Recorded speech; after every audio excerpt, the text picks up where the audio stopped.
Members of the city council and activists are pushing back on criticism of the plan to close Rikers Island and build 4 smaller jails. Yeah, the project is billions over budget and years behind schedule. And now Mayor Adams says he doesn't see an immediate path to closing the notorious jail complex. Pix 11's Henry Rossoff with more.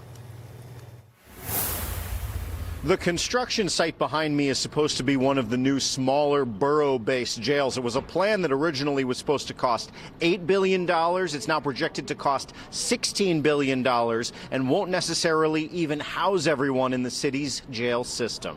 Rikers is a humanitarian and a fiscal crisis. Rallying outside City Hall, council members and activists led by Carlina Rivera say Rikers Island must still be closed after decades of inmate deaths and attacks on correction officers. Right now, they're saying it's going to stay open until 2029. That's 2 years past the legal deadline. They are pushing back against recent comments from Mayor Eric Adams, who seemed to suggest Rikers may not be closed at all in the foreseeable future.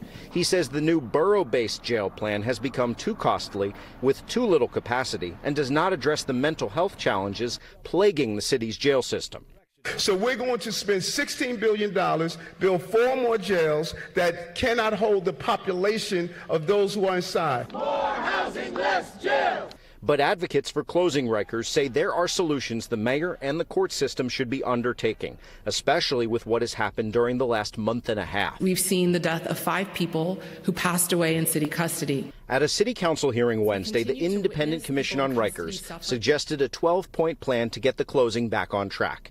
It includes appointing dedicated leadership to focus on closing Rikers, more mental health beds outside the jail system, and expediting court cases so people don't languish in jail.